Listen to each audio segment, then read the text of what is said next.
President Trump accusing the Obama administration of wiretapping his team, and our next guest knows all too well what that is like. That's right. In 2013, the previous Attorney General, Eric Holder, signed off on an order to tap the personal phones and emails of one of our own, naming him a, quote, possible co-conspirator under the Espionage Act. That man is James Rosen. He's a Fox News correspondent and author of a great new book, A Torch Kept Lit, and he joins us now from Washington. James, thanks for joining us. We said a little bit of it, but for our viewers, if you would, just briefly remind them of kind of what you went through in 2013. Well, good to be with you, Pete, Abby, and Ed. And they teach us in TV school never to contradict the anchor unless it's absolutely necessary. And here I guess it is, because I have to clarify that I was not wiretapped. My parents were not wiretapped, which is where you place a listening device on someone's telephone line and you listen to their conversations. What happened to me was that the Attorney General, Eric Holder, under Barack Obama as president, secretly designated me a criminal co-conspirator and a flight risk. And thereby had a federal judge give the government permission to rifle through all my Gmails.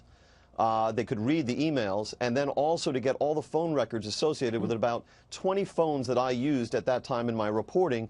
All of those phone lines were 202 or 703, which are the area codes associated with Washington and the Pentagon, Northern Virginia area. One of those 20 phone lines was 718, and that referred to my parents' house on Staten Island at that time. Wow. And James, to remind people, what were they looking for? What were they trying to investigate here? The Obama administration had launched an investigation to determine my sourcing for a series of reports I did on that time from the State Department about North Korea's nuclear weapons program. After all of this was disclosed by the Washington Post 4 years after that designation was applied to me, and that's how I learned about it, along with the rest of the world, President Obama, in a speech at National Defense University on counterterrorism, pronounced himself troubled by the idea that a working journalist would be criminalized for doing his job, and demanded that the person who was responsible for this, Eric Holder, the Attorney General, should get to the bottom of what happened and provide some reforms at the Department of Justice, which were, in turn, enacted.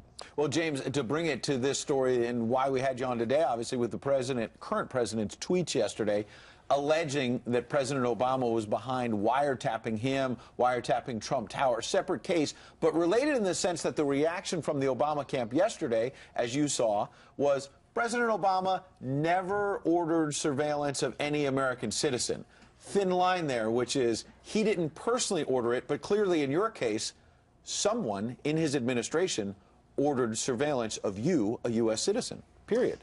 That's right. The surveillance extended, for example, to monitoring my whereabouts and my use of the swipe badge that I had as a member of the State Department press corps when I was leaving the building, where I was using telephones and so forth. And that was attributed to Eric Holder, who later told the Washington Post that it was the greatest regret of his tenure.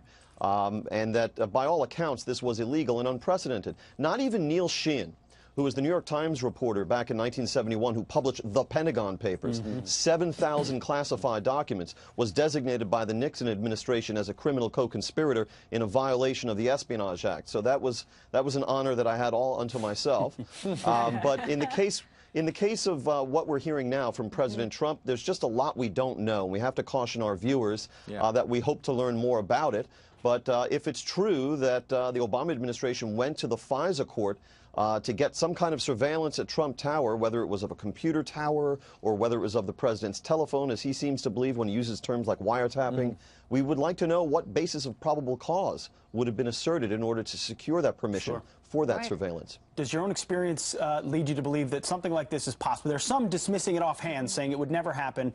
Is your experience that, in light of how you've seen the federal government work and the way people in power can use it, that it's possible that something like President Trump is alleging could have happened?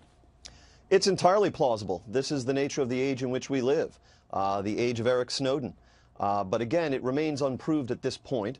And believe me, we've now just heard from the White House press secretary, Sean Spicer, in a tweet storm of his own, saying that it is the view of the Trump White House that any committees that are investigating allegations of Russian contacts and Russian meddling in the election should also be investigating this allegation about President Obama wiretapping President Trump.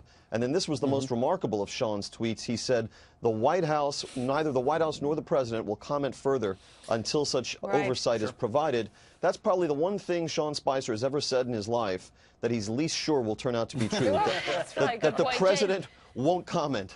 James, I think your perspective and your voice this morning is exactly what the American people need to hear. As someone who has personally experienced being investigated by the government, to say, everyone take a step back. Anything is possible in this situation. We just have to wait and see how everything unfolds. Really important voice to have this morning, James. Thanks for being here. Thank you, guys. And always in the